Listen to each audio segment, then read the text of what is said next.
그래서 저는 비트를 안 사요. 산다면 저는 계속 기능이 좀 명확한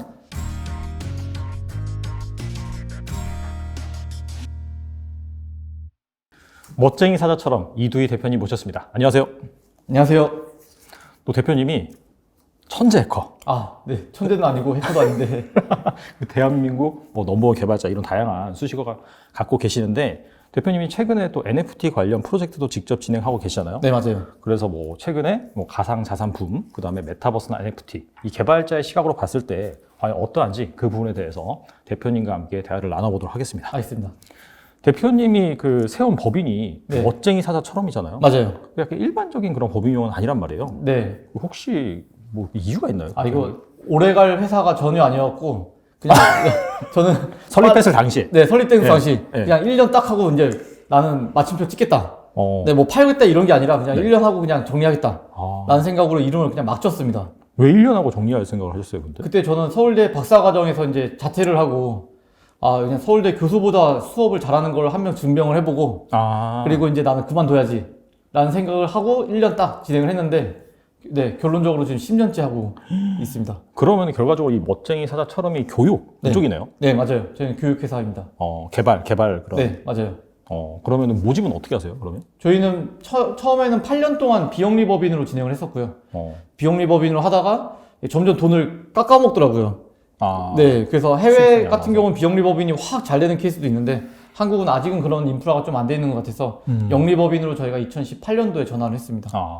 네, 그래서 그때부터는 학생들한테 이제 돈을 받고 교육을 하고, 물론 무료 교육도 엄청나게 있지만 돈을 받고 교육을 하는 프로그램도 추가해서 지금 이제 고속 성장을 하고 있습니다. 그러면은 다양한 그런 개발 커리큘럼 중에서 블록체인, 인공지능 맞아요. 그런 식으로 이렇게 진행하신 거예요? 맞아요.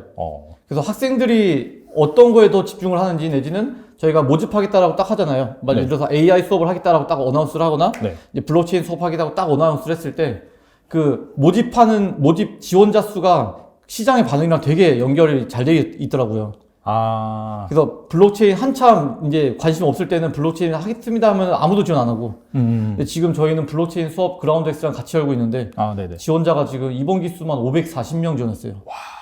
엄청나네요. 엄청난 숫자입니다. 그리고 인공지능도 물론 엄청 핫한데 블록체인은 딱 이제 시대의 기류가 딱 보이더라고요. 예, 그래서 지금 블록체인 수업을 배울 때 하는 지원자 수가 엄청 많다라고 생각합니다. 혹시 최저 연령이 어느 정도예요? 몇 살도 지원하나요, 혹시? 개발은 뭐 상관없는데 근데 저희는 일단은 그 대학생 이상부터 뽑고 있어서요. 네. 전 제 아들을 한번 보내볼까 갑자기 그런 생각이 들어가지고. 네. 요즘 트렌드가 코딩이다 보니까. 그렇죠. 코딩 자체 뭐 AI 블록체인 이런 뭐 테크 말고도 코딩 자체 너무 중요해서 네, 코딩은 저는 뭐 너무 어린 친구는 말고 그냥 나이가 좀 찬 중학교 3학년 정도부터는 좀 배울 법하다고 생각해요. 약간 좀 조기 교육이 필요한 분야라는 부분에 대해서 동의를 하신다. 아니 초등학교는 안 해도 된다. 초등학생 안 해도 된다. 네, 초등학생은 뛰어노는 게 전 답이라고 생각하고 있고 네, 굳이 초등학생 알 필요 없고 저는 중학생 약간 중3부터 하는 의미가 있겠다 생각합니다. 알겠습니다. 제 개인적인 궁금한 부분 여기까지만 질문을 드리고 본격적으로 한번 가상 자산, 암호화폐, 예전에는 사실 크립토 커런시, 암호화폐 이런 식으로 통용이 됐는데 우리나라에서는 가상 자산이라고 이렇게 명명을 했기 때문에 일단 가상 자산이라고 정의를 해놓고 비트코인과 이더리움 이런 가상 자산에 대한 열풍, 그 개발자의 시각으로 보시기에는 어떠세요?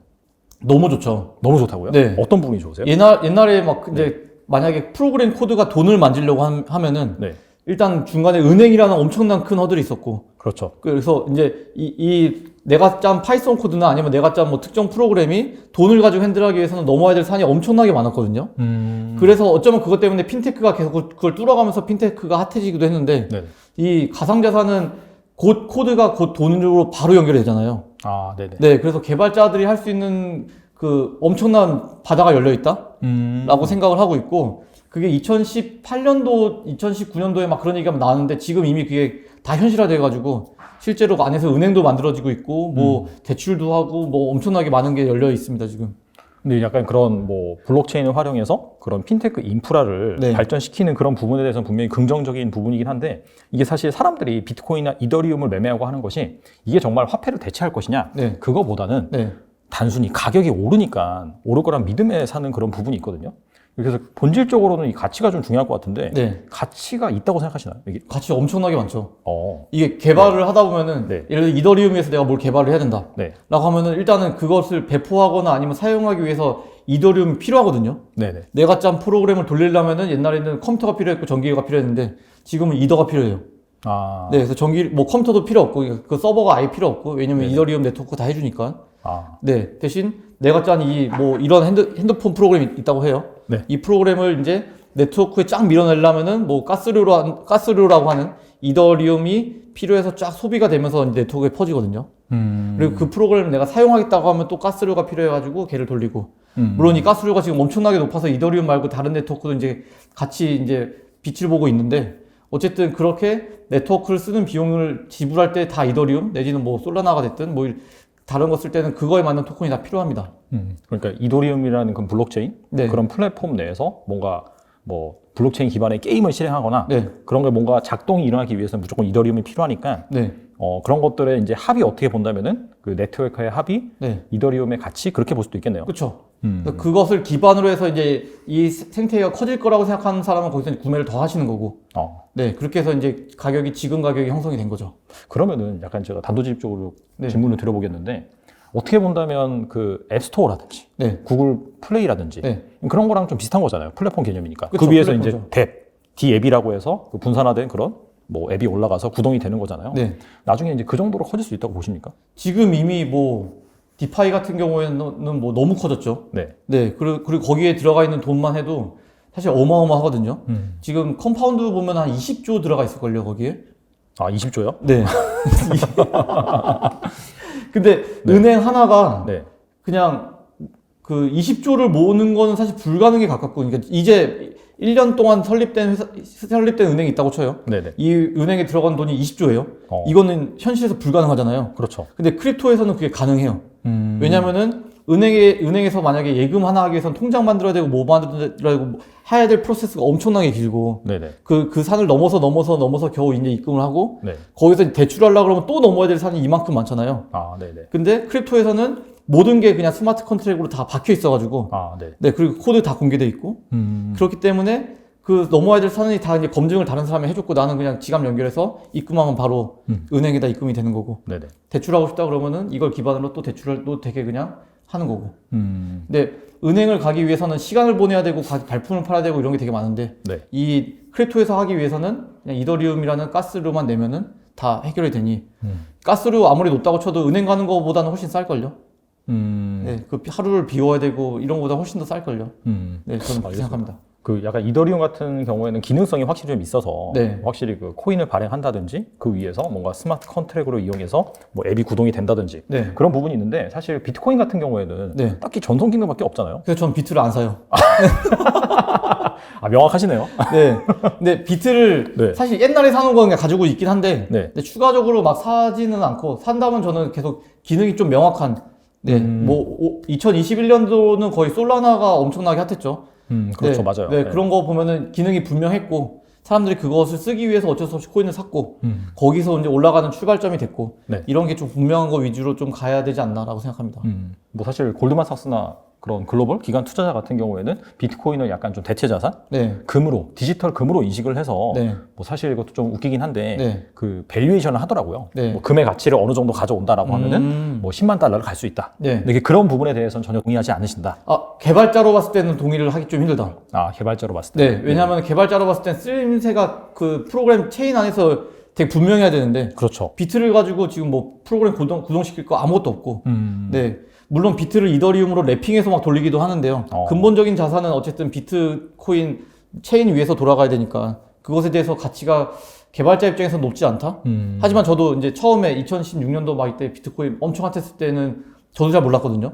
이더리움이 뭔지도 모르고 그냥 다 똑같구나. 이제 프로그램이고 뭐고 뭐 가상머신이고 아무것도 모르겠고 그냥 비트코인이라고 하니 사자 해서 그때 사놓은 거는 뭐 여전히 그냥 뭐 상징적으로 들고 있긴 하지만 와, 어쨌든 엄청 올랐겠네요. 그때 사놨으면. 아니 그래도 그 당시 고점에 사가지고 아, 네네. 네. 그래도 뭐 수익인 네. 걸로. 네, 알고 근데 뭐 있겠습니다. 팔아야 네. 수익이죠. 그냥 저는 그냥 상징성으로 들고 가는 거고 네네. 대신 이더리움이나 뭐 이런 체인들은 그때 그 분위기 따라서 뭐 그리고 생태계에 따라서 엄청나게 활용도가 높다라고 생각하고 있습니다. 중요한 부분을 잘 짚어주신 것 같아요. 그렇게 활용성이 명확한, 네. 어떻게 본다면은 그 예전에 웹 2.0이라고 하죠. 맞아요. 그런 지금의 그런 뭐 플랫폼, 그런 앱스토어라든지 그런 역할을 이더리움이 뭐 대체를 하고 있다. 엄청 하고 있죠. 네. 그런 관점에서 보신다면은 좀 가치가 있다? 네. 그렇게 생각하시는데 좀 도움이 될 것 같아요. 네. 그리고 이런 얘기가 있어요. 이것도 사실 계속해서 예전부터 나온 얘기긴 한데, 네. CBDC, 중앙은행이 발행한 디지털 화폐. 이게 출시되면은 뭐 비트코인이나 이더리움, 기존의 그 가상 자산의 입지가 흔들릴 수 있다. 이런 얘기가 점점 나오고 있어요. 특히나 이제 중국 같은 경우에는 약간 좀 이 암호화폐 시장을 약간 좀 쇠퇴시키려고 하고 있잖아요. 네. 그러면서 CBDC를 가장 강력하게 출시하려고 준비를 하고 있는데, 실제로 이 각국의 중앙은행들이 CBDC를 출시하면은 이 가상 자산의 지위가 어떻게 될까요?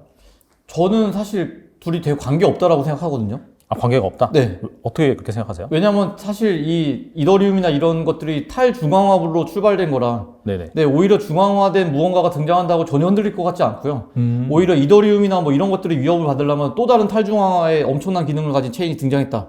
아. 이러면은 사실 이더리움도 좀 긴장을 해야 되고 또 발전해야겠다라는 좀 마음가짐이 좀 새롭게 될 텐데 네네. 중앙화된 무언가가 등장을 했다 그러면 아 너네 그렇게 하시고 네, 우리는 우리 길을 간다. 완전 길이 달라요. 네, 그래서 저만 해도 사실 이더리움 쓰는 것을 막 CBDC를 옮겨 타거나 막 이런 생각을 하진 않거든요.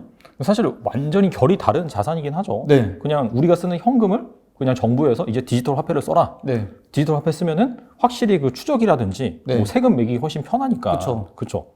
그런 그래서- 부분이기 때문에. 네. 저는 오히려 그게 오히려 블록체인 기술을 더 인정하는구나라는 생각을 좀 하고 있고요. 그래서 이더리움이나 뭐 이런 쪽에서 봤을 때는 감사하다라는 저는 생각을 하고 있습니다. 오히려 이제 그렇게 되면은 그 추적을 받는 그런 사람들이 오히려 그 부분이 싫어서 가상 자산 쪽으로 많이 갈 것이다. 그런 얘기도 있더라고요. 근데 뭐 가상자산도 추적이 되는 건 똑같긴 한데. 네.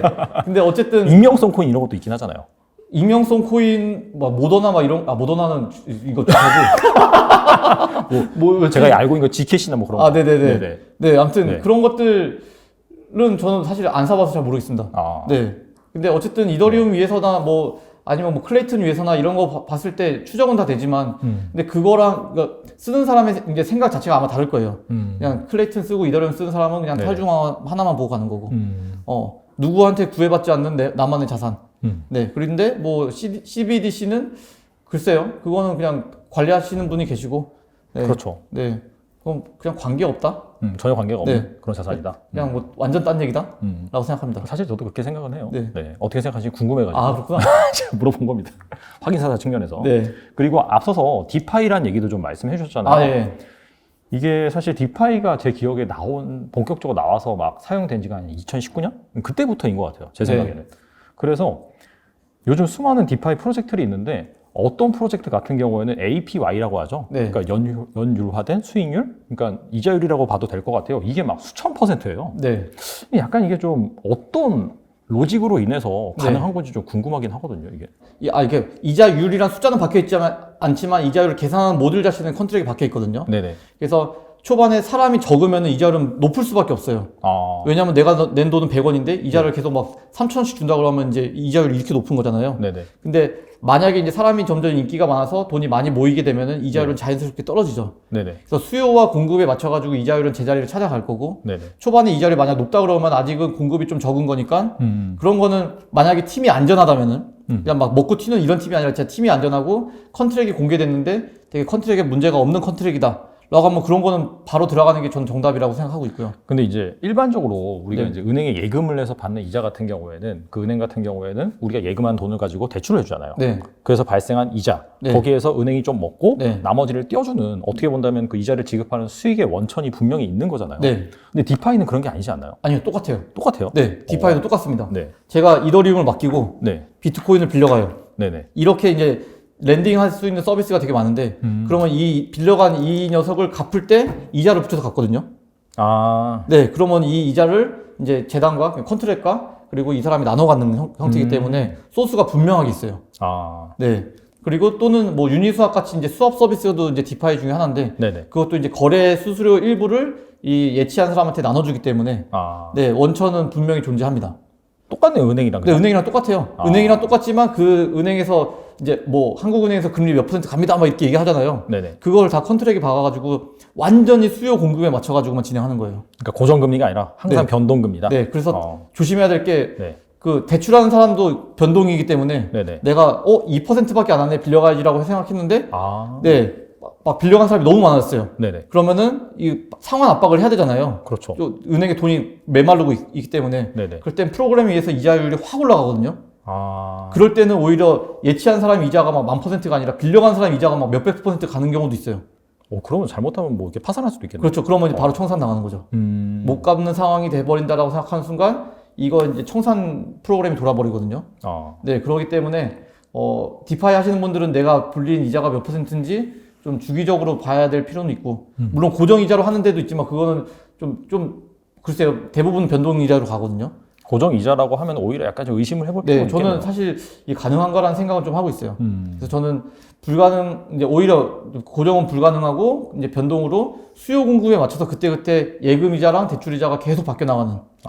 그렇기 때문에 만약에 대출할 사람이 이만큼 많고 네네. 그리고 예금이 요만큼밖에 안 돼요. 네네. 그건 예금을 빨리 끌어들여야 되잖아요, 프로그램이. 그렇죠. 그럴 때 이자가 이렇게 높아서 이자 높으니까 빨리 예금을 넣어. 이 돈으로 이제 대출을 할 수 있으니까 빨리 넣으라고 하는 그 메시지가 이제 수백 수천 %의 메시지인 거고.